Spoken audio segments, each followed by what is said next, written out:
Okay, welcome everyone to this presentation today on estate planning presented in partnership with Plan Giving of the Diocese of Eastern Newfoundland and Labrador. And there's going to be some more introductions in just a minute, but I do want to take this opportunity to thank you all for being a part of this. Before we proceed any further, we're going to have Archdeacon Charlene is going to bring some greetings on behalf of the Diocese of Eastern Newfoundland and Labrador. So Charlene, I'm going to pass it over to you. Thank you, Rob. And thank you very much for those who have shown interest today in this. It's good to be able to share the ministries of the diocese and to offer learning opportunities. And I thank Kevin, who came to me early in the new year, first when I took the position of executive officer, and talked a little bit about this. And I thought, yeah, this is worthwhile, and it's information that people certainly do need. I know from being a parish priest, and I've done offered workshops on wills and stuff like that. It was always interesting to see what people thought they knew and what was true. And I think that's really important when we're talking about estate planning and wills and all that sort of thing. So thank you very much, Kevin, for offering this to us, and for the people you know, Chris and Genevieve, who are going to be our speakers today. We are very grateful for your gifts and offering them to us as we certainly educate more people around this. So thank you. And I'm really glad to be able to be part of this today. On behalf of the diocese, thank you. And thank you, Rob, for being our technical support person, because of course we always need that when we're doing this. So thanks so much, everybody. I hope everybody learns at least one new thing today. And when we do things like this, if you can go away with one new thing, it's been worth every bit. So thanks so much, and I'll pass it over to Kevin. Before Kevin, Yes. before, in my eagerness to get going, there's one thing I forgot to do that I think is really important, considering what tomorrow is. Tomorrow is the day, National Day for Truth and Reconciliation, also known as Orange Shirt Day. And my plan was to begin with a land acknowledgement. I think that would be very appropriate for what's coming tomorrow. And this land acknowledgement is something we use here at St. Mark's, and it's something we've adapted from First Light, which is an Indigenous-led group here in St. John's. We respectfully acknowledge the land on which all of us gather today as the ancestral homelands of the Beothuk, whose culture has now been erased forever. We also acknowledge the island of Newfoundland as the unceded traditional territory of the Beothuk and the Mi'kmaq. And we acknowledge Labrador as the traditional and ancestral homelands of the Innu of Nitassinan, the Inuit of Nunatusavut, and the Inuit of Nunatukavut. We recognize all First Peoples who were here before us, those who live with us now, and the 7 generations to come. As the First Peoples have done since time immemorial, we strive to be responsible stewards of the land and to respect the cultures, ceremonies, and traditions of all who call it home. As we open our hearts and minds to the past in repentance, we commit ourselves to working in a spirit of truth and reconciliation to make a better future for all. We acknowledge that we continue to benefit from the colonial systems that attempted to erase Indigenous peoples and continue to do harm to them today. We commit to actively listening and learning from Indigenous voices and partnering with Indigenous-led community groups as we strive for justice and peace for all peoples and respect the dignity of every human being. Now over to Kevin. Thank you. There are a number of others, by the way, who have indicated that they'd like to join us. Perhaps they're going to see the tape version later. Anyway, some of you, most of you know, all of you know really, that I've been the gift planning consultant in this diocese now for 21 years. And my role has been to raise the level of awareness about the benefits of plan giving for the church. And in that role, I encourage our faithful parishioners to get their estates, large or small, in order, and to prayerfully consider leaving a bequest for their church. In that connection, I took part in a Zoom presentation a number of months ago given by Chris and Genevieve to another group, and I felt their material was certainly worthy of sharing with members of this diocese. I approached them about doing this, and they have agreed to do this today. And I want to say thank you to them for that. I also want to thank Reverend Rob for hosting the event and for Reverend Charlene, who's been so supportive. I will now introduce Chris and Genevieve and turn the program over to them. Chris is a native of Bay Roberts. He holds a Bachelor of Arts in English from Carleton and a Master of Business Administration from Memorial. He's a certified financial planning professional, and he joined IG in February 2006 as a consultant and joined his brother Edmund's practice in the fall of 2011. In the spring of 2015, he was appointed Executive Financial Consultant. Genevieve joined IG Private Wealth Management, Dawson and Associates in August of 2017 as an associate consultant. She holds a Bachelor of Arts from Memorial and a law degree from the University of Manitoba. She's practiced law in private practice for 24 years in St. John's, and she retired from that recently. So certainly they're very qualified to do this presentation today, and I turn it over to them.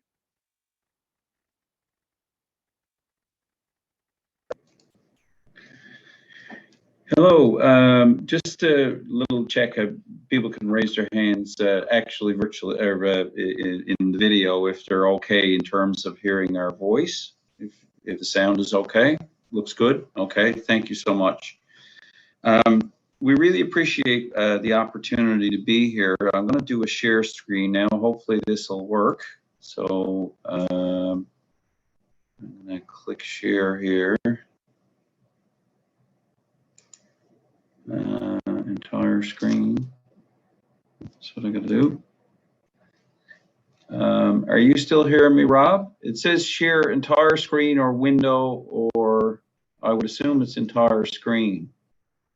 Yep, I think if you do that, we'll be fine.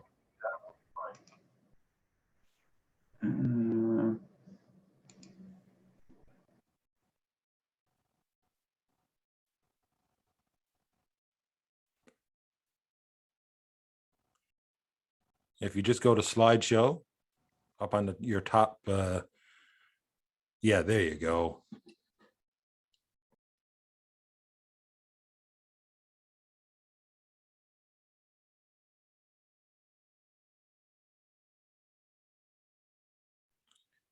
Chris, you're muted.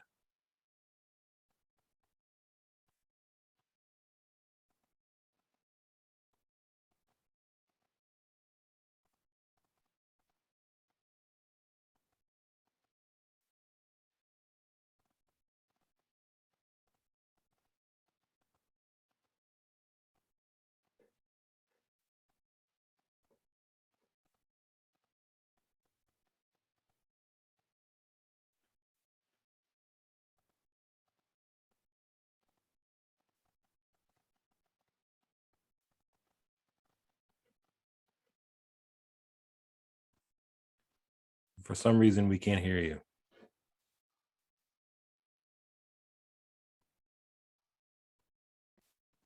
Can you hear me now? Yeah.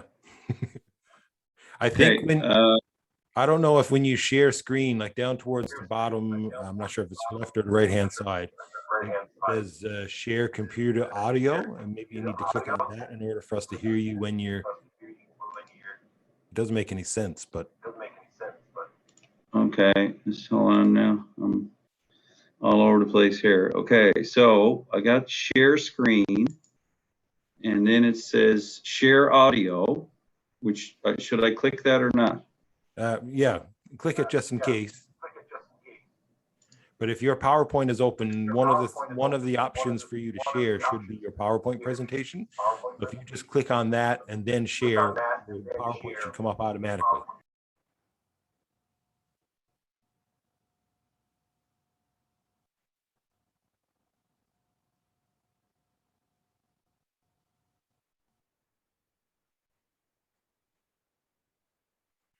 Yeah, I don't. You're still muted there, Chris. I don't know why it's doing what it's doing. Okay, I'm wondering if I have a solution. If Kevin can open the PowerPoint that was sent to him, and I could potentially we could walk through it, and that would keep my voice available. Sure. I'll have to make Kevin the co-host and not you, but that's okay. If Kevin doesn't mind doing that.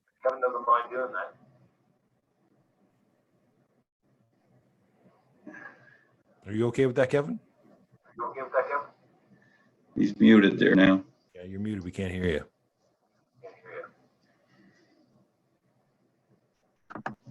Okay, I can hear you. Okay, so I'm going to make Kevin the co-host. And what do you want me to do? If you could bring up the PowerPoint that Chris sent you to. The PowerPoint that I sent you, the PowerPoint version, and Or then you can, Chris, you can send it along if you to can me. share might be that, the and easier I thing can to do. keep.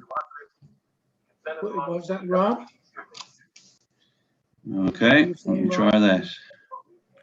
Talk amongst yourselves, people.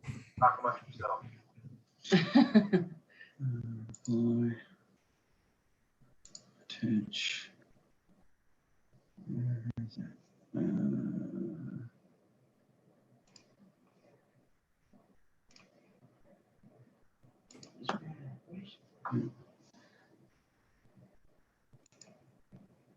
Okay, I just sent it to you, Rob.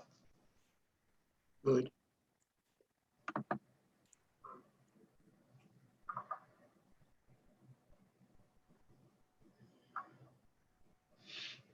Okay, just waiting for it to come through.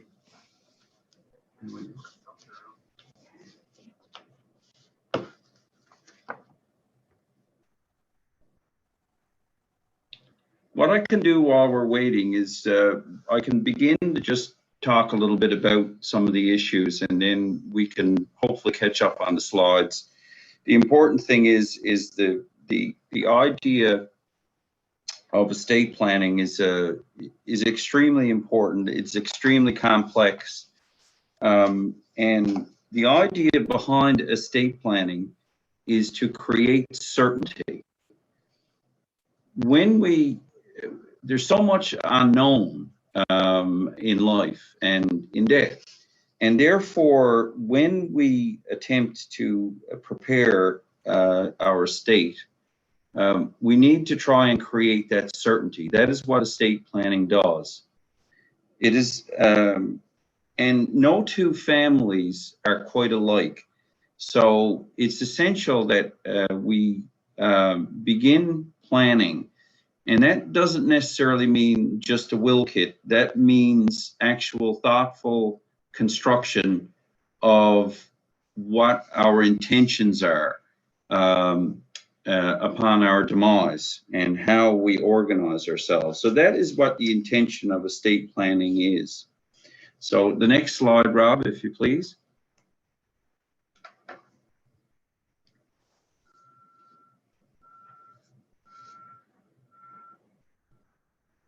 Okay, so our agenda for today is basically to focus on several areas. One is obviously to reduce uncertainty, to take that away from the equation.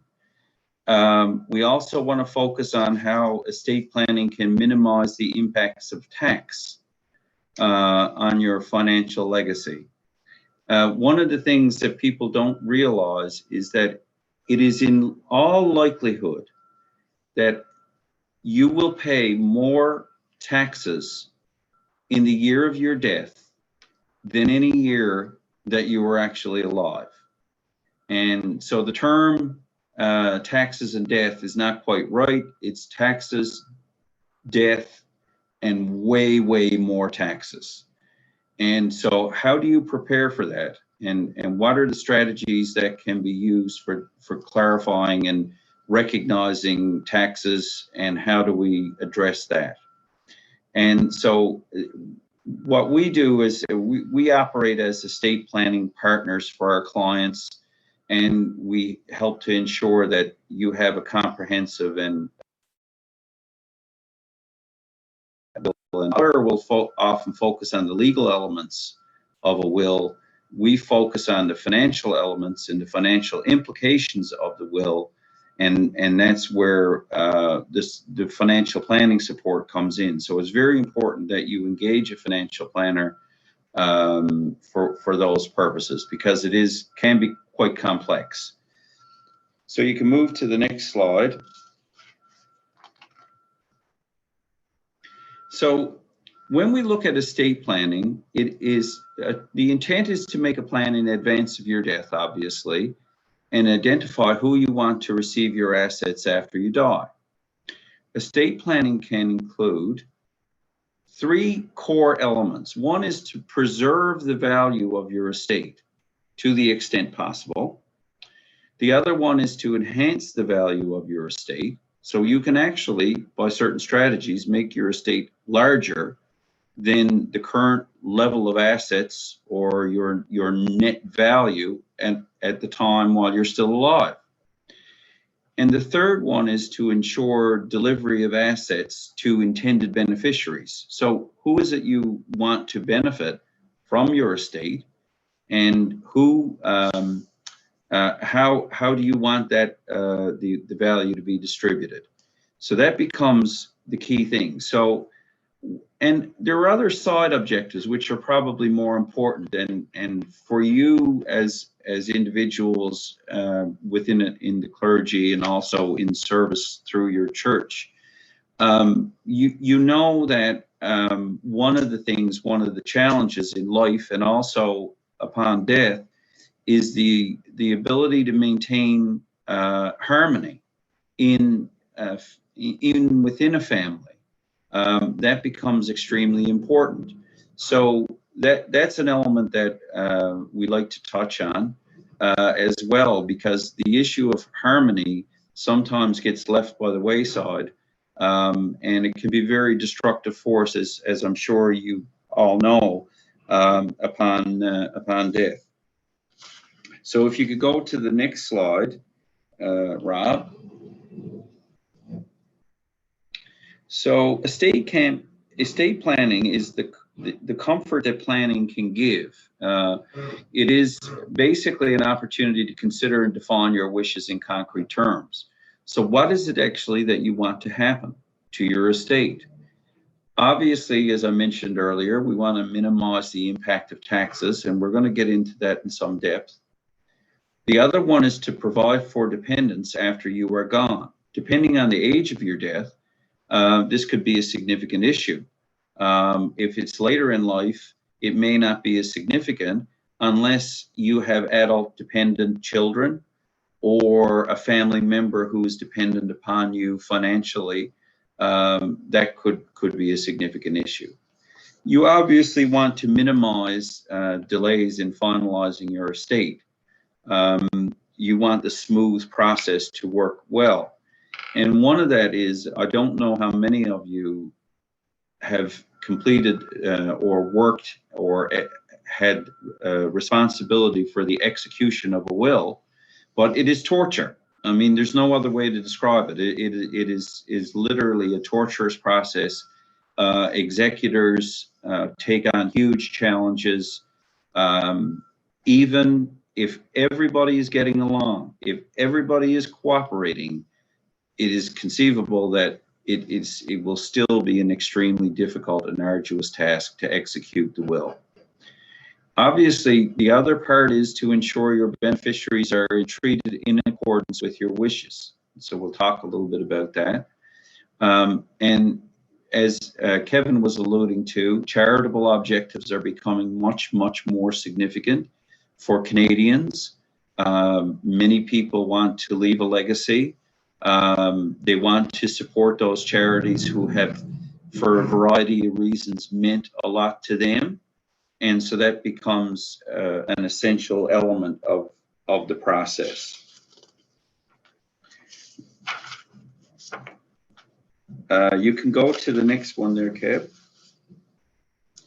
Okay, so when you think about a will, the will is essentially the centerpiece of the estate plan. It's not all of it, but it is a core piece of it. We're going to have to apologize too if things aren't bad enough from a technical perspective. We have guys outside doing construction, so it's a little bit noisy here. We apologize for that. Hopefully it won't be distracting. So obviously you have to select an executor if you're going to have a will. It's extremely important that you have confidence in that person. The issue of guardianship, again, applies if you have children who are not of age, or you have an adult who is unable to manage their financial affairs. So those are significant issues, and guardianship is often a very sensitive matter. And so it's something that needs to be considered very thoroughly, when you're preparing your will. Your will plans for the following key things: the treatment of your assets after your death, including vacation properties, businesses, land, any items that you have of significant value. There's also your charitable giving intentions. What are they, if any, and how do you want those to be reflected in the will? And protecting your inheritance. This is a significant issue. There are many people who approach us who have issues with their beneficiaries. Some of their beneficiaries could be either young, not necessarily not of age, but they could be what we would term spendthrifts or financially irresponsible. And therefore that becomes a significant matter, because if you don't have confidence that the inheritance is going to be used in an appropriate way, that's very uncomfortable. And it's also a very delicate situation, because some people don't like to hear that they're being described that way, but it is a reality. Genevieve is going to get into some key considerations that we will focus on, which are part of the reality of estate planning, and that is that many people are in a situation where they're a blended family. It may not be their first marriage or their first relationship. So blended families present a whole host of very complicated matters. Common law couples, again, there is often an assumption, particularly in Newfoundland, that if an individual lives in a common law relationship, that it's the same as a marriage. That from a legal perspective, that is simply not the case. That is just not true. And it's a tremendous pitfall that we always have to deal with. And then special needs beneficiaries. That again requires a great deal of planning if there's an individual who has special needs, and how do you accurately reflect that and appropriately reflect that in the will is also a key issue. So I think at that point I'm going to, no, I think if I got one more, yeah. The next one you can move to is a fairly, I don't know, it's sometimes I'm sure in your work you come across, and it's the idea that fair doesn't always mean equal. And what constitutes fairness is not necessarily equal treatment. There could be a whole host of reasons why in a will, if you have multiple children, that you treat them differently depending on your relationship, depending on how those children supported you or other members of your family in different years. And for that reason, fair may not be equal at all. And so that becomes a very delicate matter that you have to approach and understand when you're preparing your will, is that you want to have a sense of fairness, and that may not necessarily mean equivalency. Again, one of the key things, one of the key pitfalls that we see is people attempt to be very specific in their will. They drill down to the minutia of all elements of their estate, and that can create inequalities that weren't intended. and we'll talk a little bit more about that later on in the taxation element, but it is extremely important that you not drill too far down, that you, if you speak in general terms, the likelihood is that your will be fair to the degree that you intended it to be. And so you have to remember that that's really important. And, you know, I always say to my clients, you know, if you knew exactly when you were going to die, you wouldn't need us. Things would be fairly straightforward. It'd be simple mathematics. But the problem is that you create a will, you don't know when you're going to die. And as a result, your estate may be in a completely different composition at the point of time of your death. So therefore, there's a couple of parts to that. One is that you have to keep that in mind. And number two is that you have to constantly be prepared to update your will if there are significant material changes in your financial circumstance.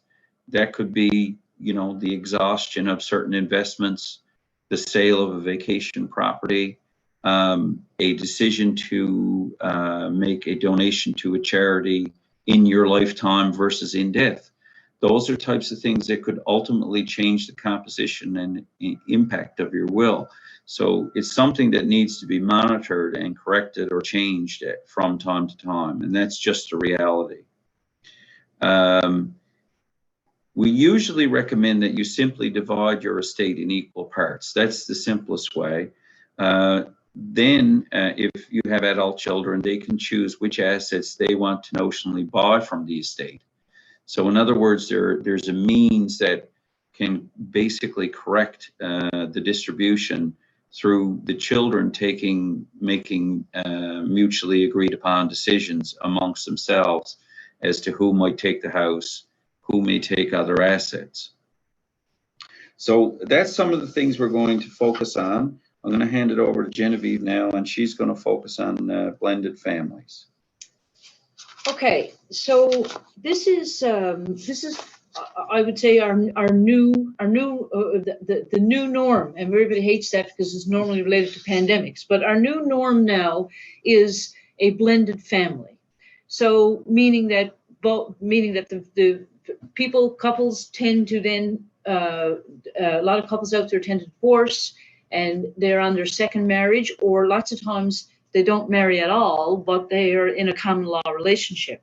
So it is really important when you're doing estate planning that you make sure that your stated intention is what you really want. And we see lots of people who have children from a previous marriage that they don't understand that when they remarry, what happens. So, for example, a lot of people don't get they don't get their house in order, so they forget to change bank accounts. So if you have a bank account with your ex-spouse, the bank is not going to care that you got married again. The bank will say, okay, Mr. and Mrs. Dawson, they're separated, but if you keep that joint asset, the joint bank account together, then that's it. The bank is not going to look behind the fact that you were on that bank account together. It will go to whoever is on that account, despite the fact that you didn't change it, even though you got married. The same with insurance. So I've seen this happen many times where people are separated and are not divorced, or even they remarried, but they left their beneficiary on their insurance to the first spouse. So this gets very complicated. So they need to understand that when we meet with them, you say, okay, you're recently separated. Do you want to change your insurance, or do you want it to stay as it is? So we got to match stated intentions. Or do you mean for your children to get it, or your new spouse to get your insurance? If you don't change it, that's it. The insurance company is going to leave it to whoever you have designated, and they don't really care about, they got too many clients. They don't really care about whether what's behind that. They're going to give it to whoever that stated beneficiary is on an insurance policy. And the same with RRSPs. People sometimes forget they have them, or they might have. We get a lot of clients, they got money at CIBC, they got an RSP at TD, an RSP at Royal, and they want to, they've forgotten a couple of them, and years later, like, they pass away, and their first spouse, not the second, is on the RSP. So this is something that it's really, really important.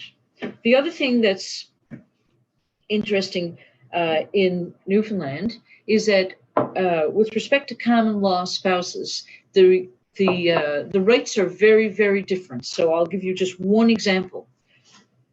In Newfoundland, with respect to a husband and wife, there is the idea of joint tenancy on the matrimonial property. So that when one dies, the other takes. This is not the same with common law. So you can be in a common law relationship with somebody. So let's say, and I again, we hear this a lot. You leave, you divorce, you put the property in your own name, and then you live with someone common law, thinking that when you die, the new partner gets the house automatically. That is not correct. That isn't the case in Newfoundland. It is different in different provinces. So when you're thinking about, blended families, it is really, really important that you think about that. And then the other thing is, you can go to the next slide. The other thing is we want to keep in mind that when you marry,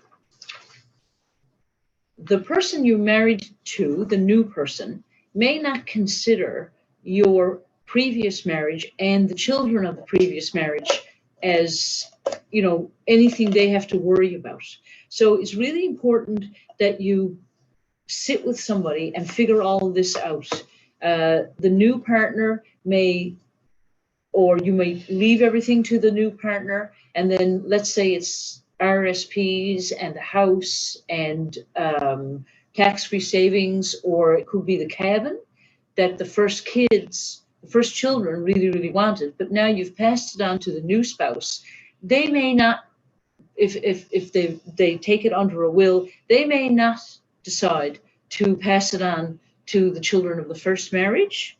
So it's really important that all that be thought through. So what are you going to leave the kids of the first marriage? What are you going to leave kids of the second marriage? And how are you going to sort of construct all of that? And these become, Chris already alluded to it, it becomes a nightmare if you don't attend to it now. There's no sense saying I'm going to do it, or I'm going to do it later on, or next year. It's a problem in the first place, but when you get blended families, it gets very, very complicated. Okay, so you can go to the next slide, please. Okay, special needs beneficiaries are a very difficult and it's really hard, because what happens is with some people, they have sufficient assets. That's not their concern. Their concern is, how do I look after a child with a disability? And we see that throughout our practice. So it becomes something that can be, when people have kids with disabilities, they worry tremendously about that. There's two issues. One is, who are you going to make as a guardian? And then how are you going to provide? Now, this gets kind of complicated, but I'm going to just leave you with this thought. Normally, a child with a disability is receiving some sort of government benefits. And if you leave them a pile of money through an estate, a pile of assets, then those government benefits get cut off because the government comes along and does an income test and says, too bad, you've now, we're not going to give you that government benefits anymore. So we recommend what is referred to as a Hanson Trust, and it is a type of trust where the trustee manages the assets for the benefit of the beneficiary, meaning the disabled child, but the assets are not legally owned by the beneficiary, allowing them to continue to qualify for their benefits. So the wording of this kind of trust is very important. So this Hanson Trust, the wording, and it has to be done by a lawyer. You can't just think, I don't have the money. It's very important how it's worded, because it has to be a discretionary trust where the child, the disabled child, does not receive the ownership of that trust. So I can't emphasize enough that this got to be done by a lawyer. And we do have and see a lot of clients who fit that bill that need this Hanson Trust. Okay, so the next slide. So the big, for me, in my previous life and now this life, one of the big inertia for people is they don't know how to or who to pick as an executor. They just don't know what to do. For some people is that they don't have any family anymore and they don't know anybody. Some people have too much family and they don't want to insult one person by making the other person an executor. And some people don't trust anybody in their family. But the role and responsibility of an executor is very, very important. I was on a course the other night. I was very surprised to find out that a lot of people on this course, because it's a course for certified financial planners, it's a course that I'm taking to be a certified financial planner, was a lot of people did not understand what an executor does. So an executor is the person who gathers all the assets and distributes the assets according to the terms of the will. So it's got to be someone who you trust, who can do the job, who are mature, have some common sense. They have to be a Canadian citizen, hopefully living in Newfoundland, and someone who, I don't think they have to have business savvy as much as they have to have some common sense. They're not responsible for debts of the estate. That's what a lot of people think. They're responsible for debts of the estate, but they're responsible for making good decisions. So they can't favor one beneficiary over the other, and they can't fool up assets in the estate. They're not responsible if there's debts incurred by the deceased, but they are responsible if they make bad judgment calls. So it's very important that you pick out a family member that you trust, because they're now your legal representative on the earth. Okay, the next slide, please. Okay, a power of attorney. Chris says this is more important than a will. I tend to agree in certain circumstances. So an enduring power of attorney, this can get complicated, but I'm going to make it simple. It endures despite the fact that you have become incapacitated. So what it does is allows the person who you've appointed to deal with financial matters. That's it. They can't deal with things like an advanced healthcare directive. The power of attorney doesn't give any authority to someone to go down to the hospital and tell them whether to keep you on life support. Power of attorney is just about financial matters. And they're very important. It's important that you pass them on to the financial advisor. And I think that it's very important that you have to see a lawyer about these. You need to have someone, again, with lots of common sense who understands what you would like, because they're going to stand in your stead when it comes to making financial decisions on your behalf. You need to find a resident of Canada. And again, it should be somebody who you have great respect for, who they understand you and you understand them. And it doesn't have to be a friend, because I got all kinds of friends that I think the world of, but I'd never make them my power of attorney because they don't have any sense. So you need to think about this. This is very important for your estate planning. Okay. The next one I'm going to talk about, or do you want to take over on testamentary? No, you can Okay. go for it. So testamentary trusts are really what you put in a will. They're really, in my experience, a testamentary trust is really a trust that you set up to take care of minor children. Now, in the past, so you take a certain amount of money, you put it in trust, and so much of it comes out of your bank account or your assets or your portfolio every month to go towards minor children. That's basically the gist of a trust. You don't give them the money directly. You set up a trust, and the trust disperses funds maybe once a month, maybe once a year, and because you don't want the minors to have control over the money. Lots of people in the olden days also set them up for their spouses. We don't see too many for spouses anymore, but you certainly can. So instead of, let's say your partner is not good with money and you want to set up a trust and you have $500,000, or if it's 100,000, you don't want to give them 100 because they'll just go out and spend it in a week. Then you set up a trust and your partner only gets so much out of that trust every month.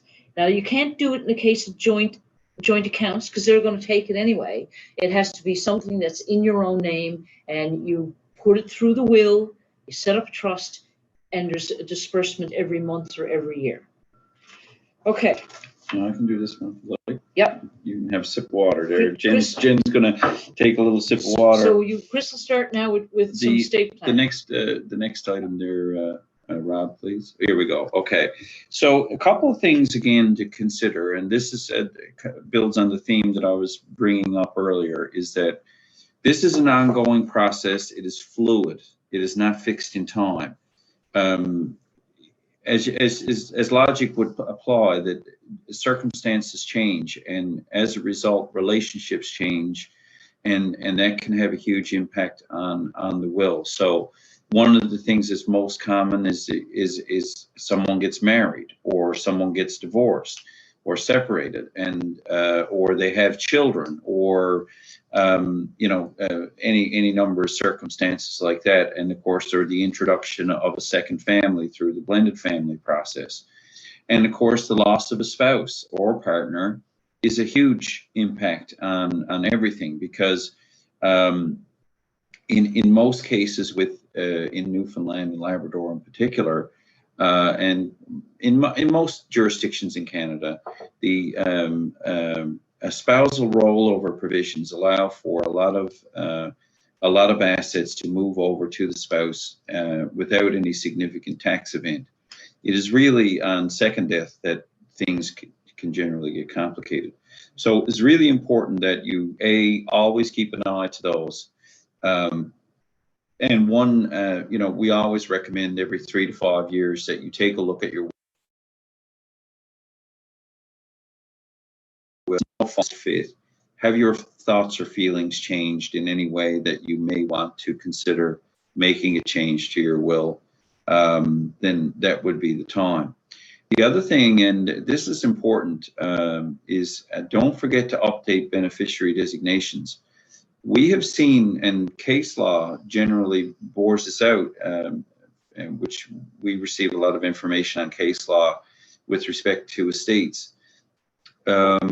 If you don't designate a change and establish a relationship with a new person, but you maintain the existing beneficiaries on your registered assets or your life insurance contracts, the courts will assume that you may simply say that, well, obviously you didn't intend to change them, that you must have been aware of this, and that the fact that you didn't change them implies that you didn't want to change them. And you don't want to be placed in that situation where all of a sudden those beneficiary designations are no longer reflective of your circumstance, and they remain, you have beneficiaries that are no longer people that you want to benefit from any of your assets or your insurance. It's really important that you look after that. So do you want to? Okay. So in the case of separation and divorce, it's very important that your wills be reflective of what you want. We do have cases where people want to have their separated spouse still on beneficiary designations, and that's a choice issue. But you have to be aware of what you're doing. Is it a circumstance where you now will have children who are beneficiaries? Because the default is to the spouse. If the spouse is no longer in the relationship, then now if you have two children, then you need to have that reflected. That means that in insurance contracts, you have to look at how you want to reflect that in terms of how the children are going to be provided for. So again, it makes things very complex. Or I'm sorry, we're on the next slide there. Sorry about that. So young children can be could be very important with respect to that. Often, beneficiary designation should usually name the estate. This is a complicated issue. A lot of people feel differently about it, but generally, if you keep them as the estate, then you let the will do the work, and sometimes that is a better approach. But you have to be cautious because it does have tax implications in some cases, but often that's the best way to go.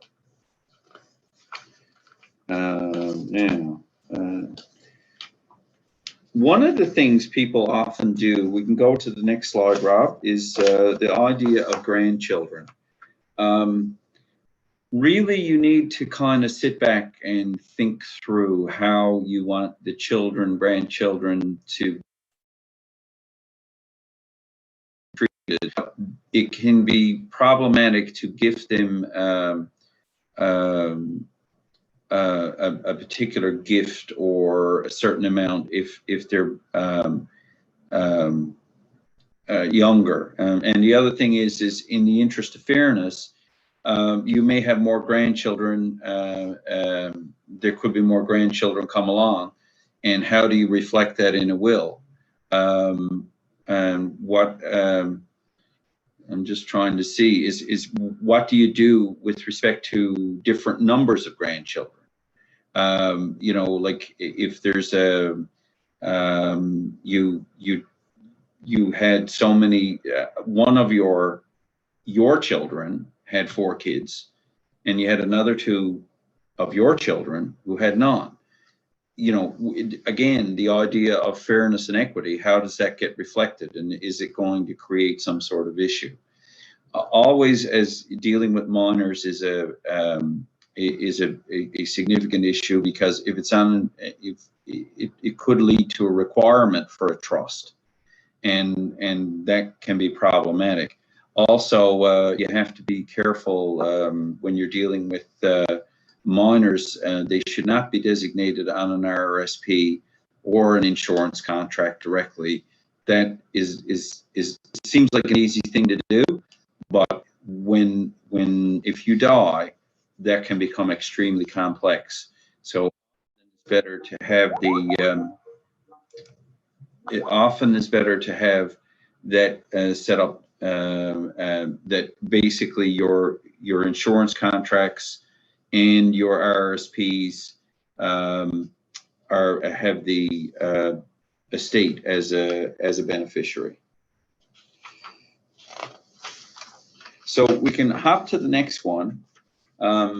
what we're going to talk about now is the idea of estate planning, and this is kind of phase 2, and that is minimizing the impact of tax. As I said earlier, tax is probably, you know, the elephant in the room when it comes to estate planning. It can be huge, and we have seen circumstances where estates have been literally wiped out through poor tax planning. So it really is important that you focus on that and be aware of tax. So we're going to try and give you some general rules to keep in mind. So the first one, if you move to the next slide, Rob. So here we see that there often people get focused on the issue on the right-hand side of the screen, which is probate and estate administration. We call that the little tax. And the reason being is that people focus in on probate as a concern, and they want to avoid probate. Probate is the legal process by which a will of a deceased person is validated by the courts. And there will often be, in different jurisdictions, fees related to that. Sometimes it's called an estate administration tax. And they vary from province to province, but literally they are not significant. And there have been many cases of individuals who have attempted to hide away from probate fees to reduce and eliminate probate fees. And they've done that, and then they've executed a very bad will because they've opened themselves up to different issues. And one of those is income tax. Income tax is by far the most significant form of tax that will be dealt with by the estate. Basically, there are several key principles to remember here.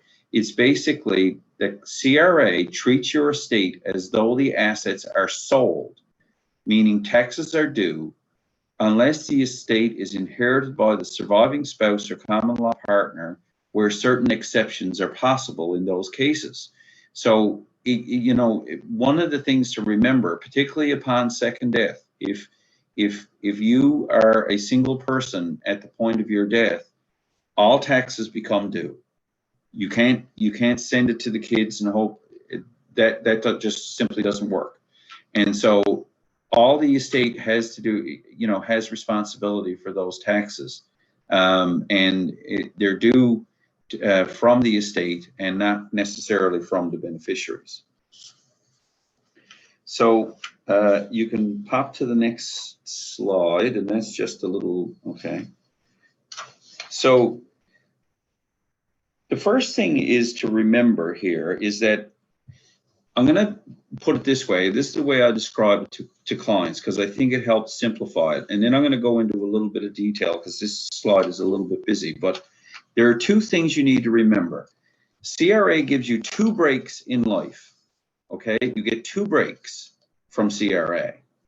One is for your principal residence, your family home. If you own it, if you're not renting, but you own your own principal residence, you get a pass on that either when you sell it or if you die and it's deemed disposed of. And you can pass it on to your beneficiaries without tax. The second one only started in 2009, and that is known as a tax-free savings account.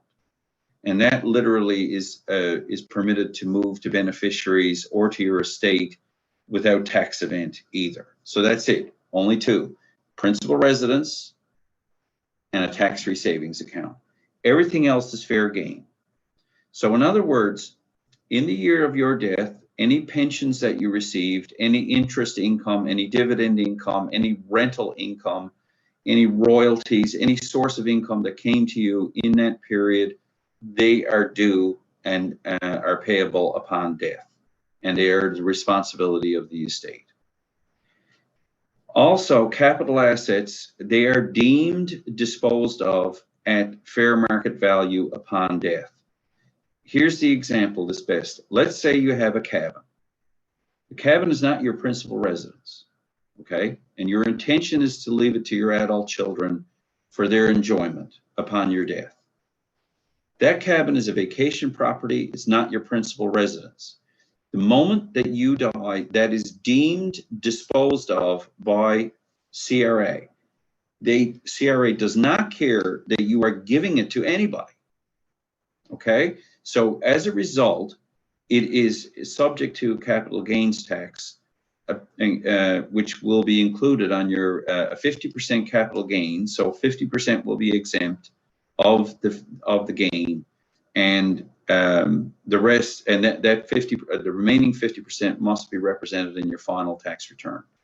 People aren't often not aware of that, and it causes huge issues within estates, because now cottages, unlike years and years ago in Newfoundland, where a cabin never appreciated in value at all, vacation properties, even in Newfoundland, have appreciated substantively. And as a result, there can be significant capital gains that have to be dealt with upon death. Again, not a problem when the assets transfer from one spouse to the other. It is only when when upon second death there is no spouse, then that becomes an issue. And here's the biggest one, and that is RRSPs and RIFs. Upon second death, on first death there will be a spousal rollover. On second death, all RRSPs are treated as 100% income and must be included in the tax return. So if you are alone, a single person at the time of your death, your spouse has died, or you were always single, and you have significant RRSP assets, let's say 200,000, that 200,000 becomes income the second you die. So all of a sudden your income goes from whatever it might be, $40,000, $50,000, $60,000, $70,000 a year. All those RRSP assets are now are considered income, and it can have a huge detrimental effect on an estate if it's not dealt with. So that tax bill becomes extremely critical. So if you, and the biggest issue is often liquidity of the estate. One of the things you have to remember is your estate going to have any assets that are liquid?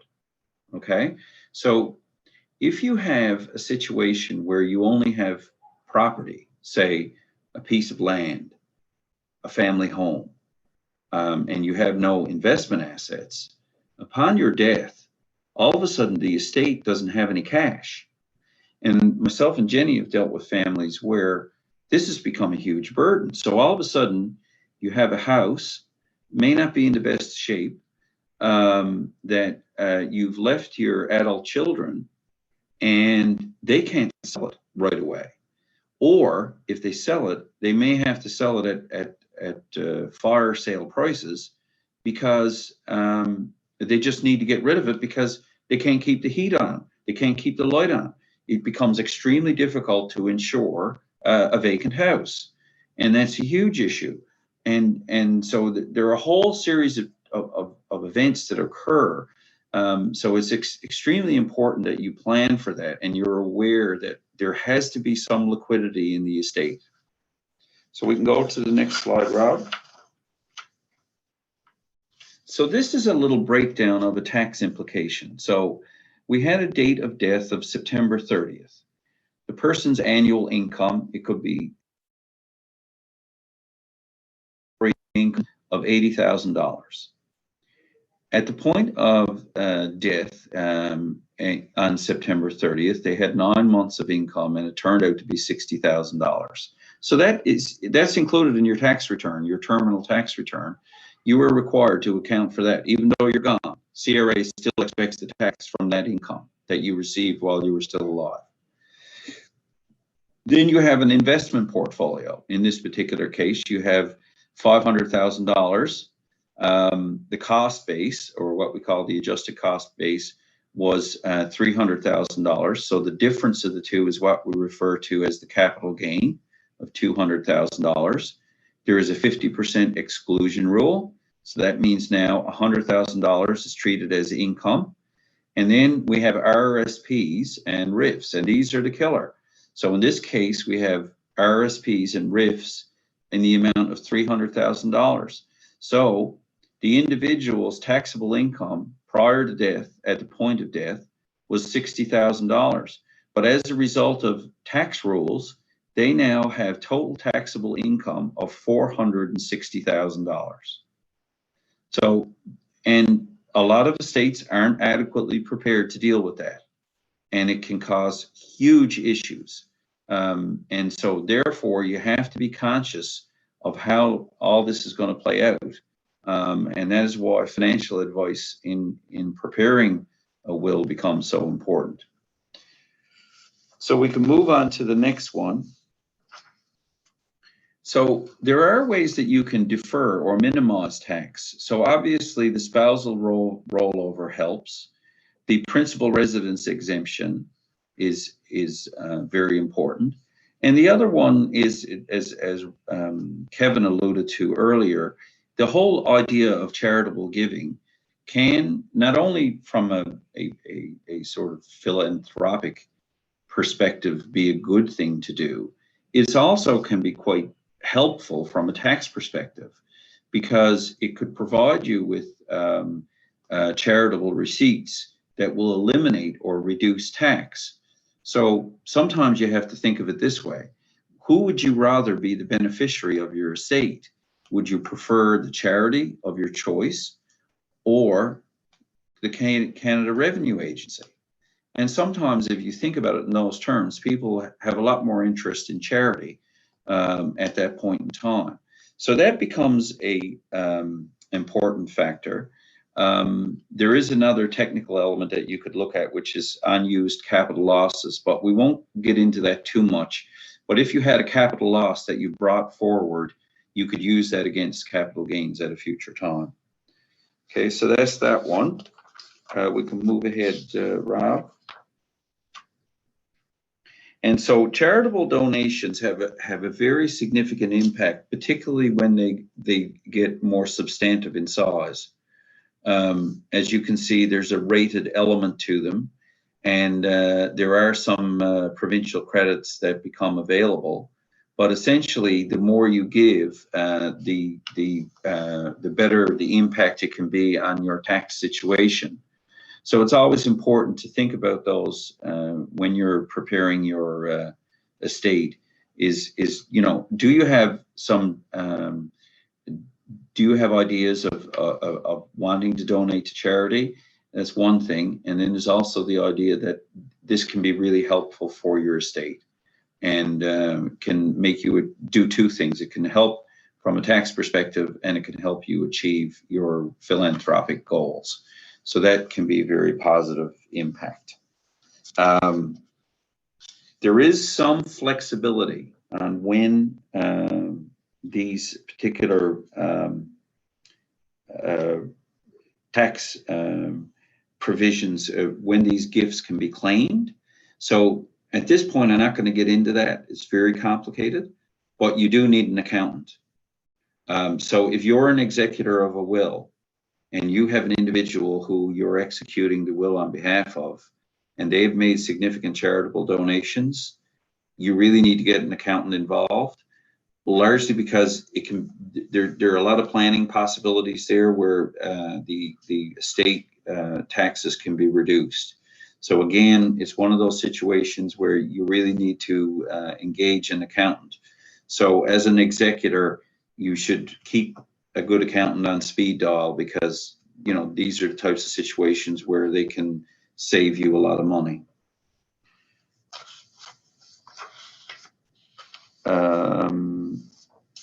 So one of the other things, we can move to the next slide, Rob,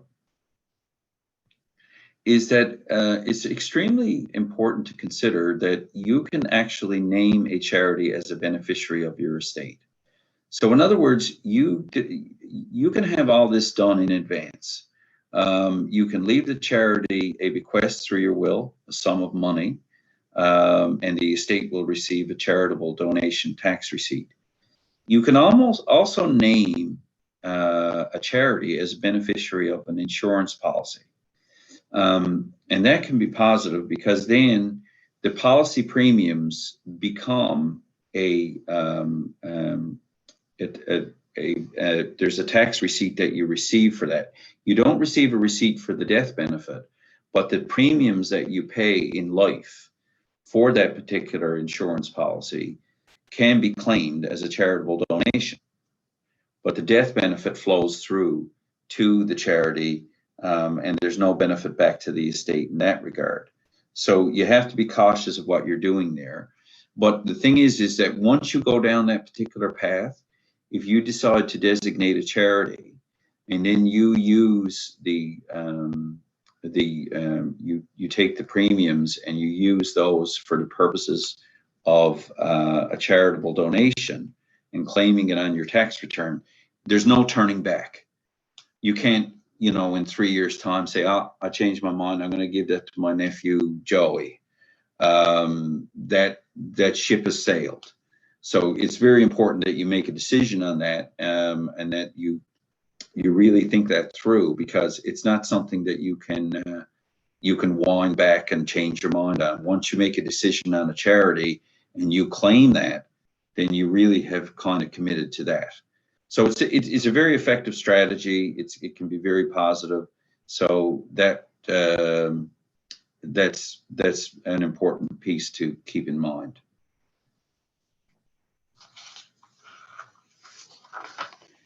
That's you, Jen. I guess you're on for. Yeah, the next slide, please. I'm gonna go to, I think. Okay, and the next one, please.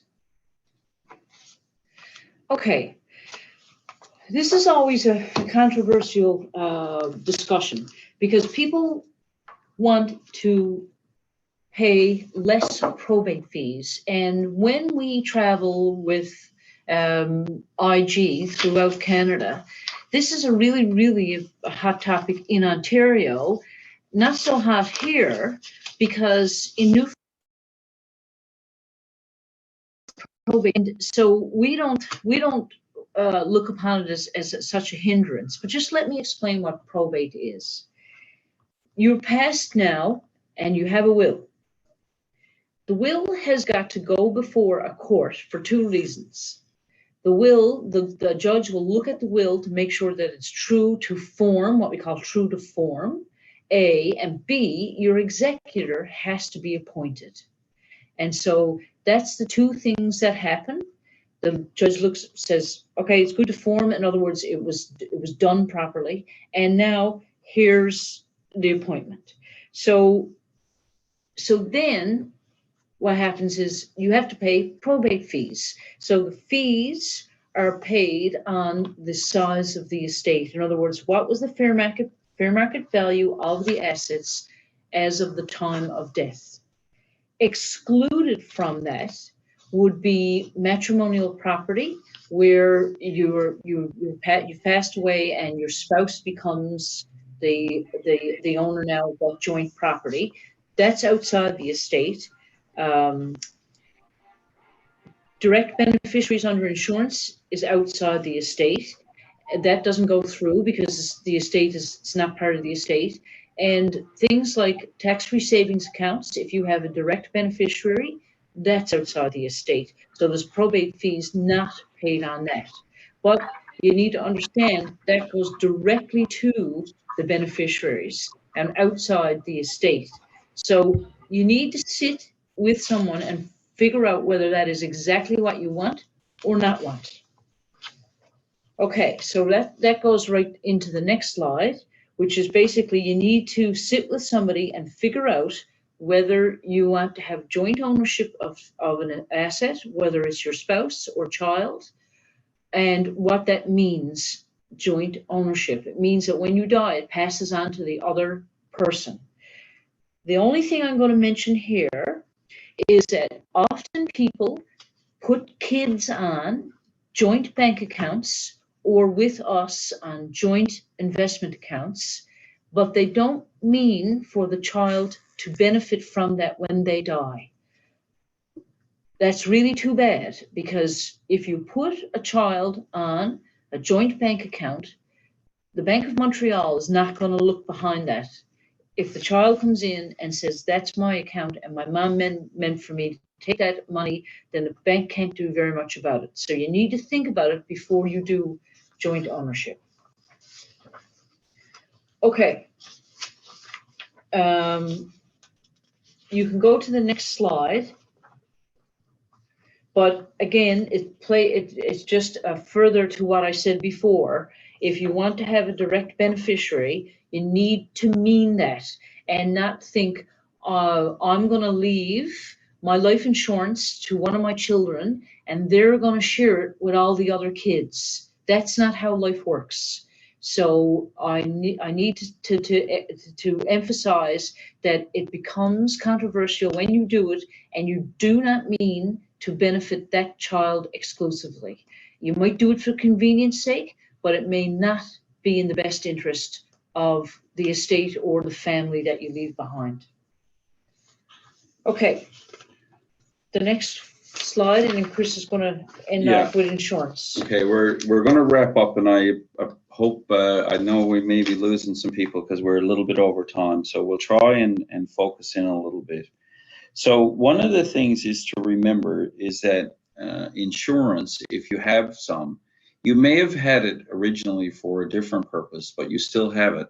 And insurance can become valuable for different reasons at different points in life. When you're younger, it could be for income replacement because you have dependent children and you don't want to leave your spouse in a difficult financial situation. But when it comes to estate purposes, basically, you can protect your family and their income needs. That's the first thing. But in other instances, you can use it to preserve your estate.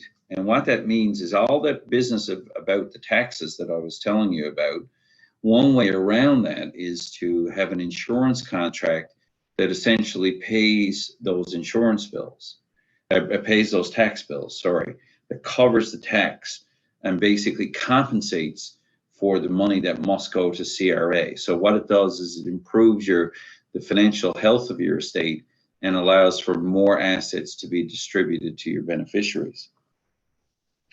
And you can use insurance for estate equalization. So in other words, if, for example, you had a principal residence that one particular child has an extremely strong attachment to, and you've mutually agreed that that is something that would be very important for them to have, and you decide to give that to that person outright, one of the ways that an insurance contract can be used for another child so that basically both of them receive an equivalent amount of value from your estate. So it's a means of allowing for equity in the estate if that becomes important to you. If that's a key objective, insurance can help make sure that there's equality in the estate. And the other thing it can do is that sometimes it can actually increase the value of your estate.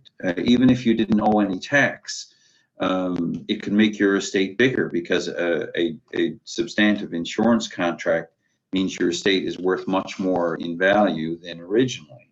So that becomes important for some people if that is an objective of theirs. And that, you know, obviously insurance, as we already mentioned, can be very important for charitable giving.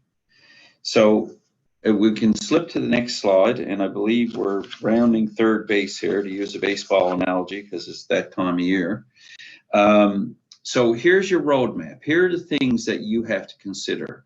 Or if you have a friend or a loved one or a parishioner that you work with closely who is seeking your advice, here's some of the things that you need to think about for yourself or for a friend or loved one, is just simply to say some of these things to them. Have you identified your beneficiaries? Do you know who you want to benefit from your estate? Some people don't really have a quick answer to that question. The second point is that it's really important to have a financial advisor or planner who can assist you in this area.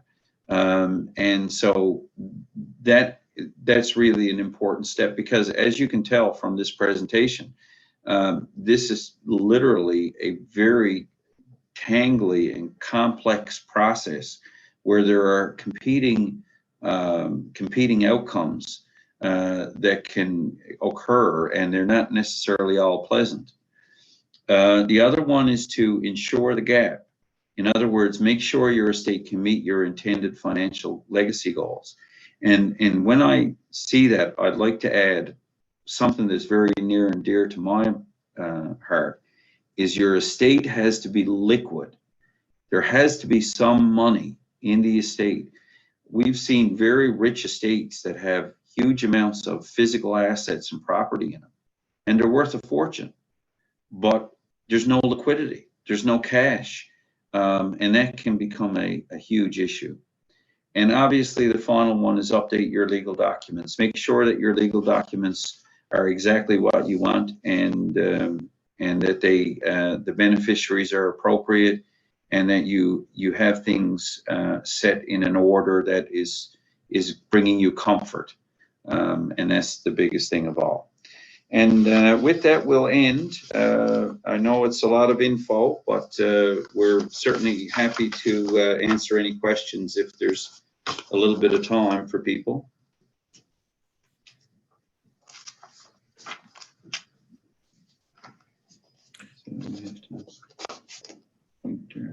Yeah, so if there's any questions, as I said at the beginning, people can, you can just give a wave with your hand. There is a hand raising function on Zoom if you're comfortable with that. And the other option too is there is a chat feature. So if you just click on the chat and type in your question, I can pass that along as well. So I'll throw the floor open for any questions for Chris or Genevieve, or maybe for Kevin, if you have a question for Kevin as well. Charlene had to leave. So if you did have a question for Charlene, I'm sure you can email that to her.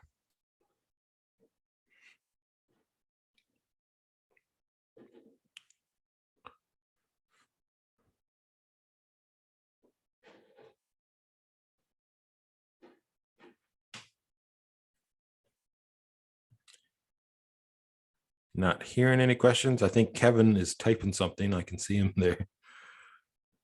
Speed up your typing, Kevin. I was just going to say, Rob, just to extend an invite to people, if you or Kevin wanted to forward our email addresses to the participants today, and they have a question, some people would prefer to have a question, put a question to us privately, or just more comfortable going that route. We're certainly receptive to that, and we'd be more than happy to email people back, and we'll try and provide a prompt response or even a phone call if that makes sense.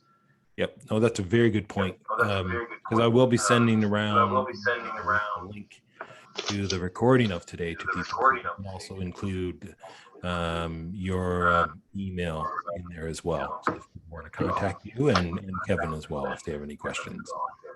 So I'm going to give one more call for questions. And if I don't hear any or see any in the chat, we're going to finish up. Kevin, I don't know if you want to say a final thank you.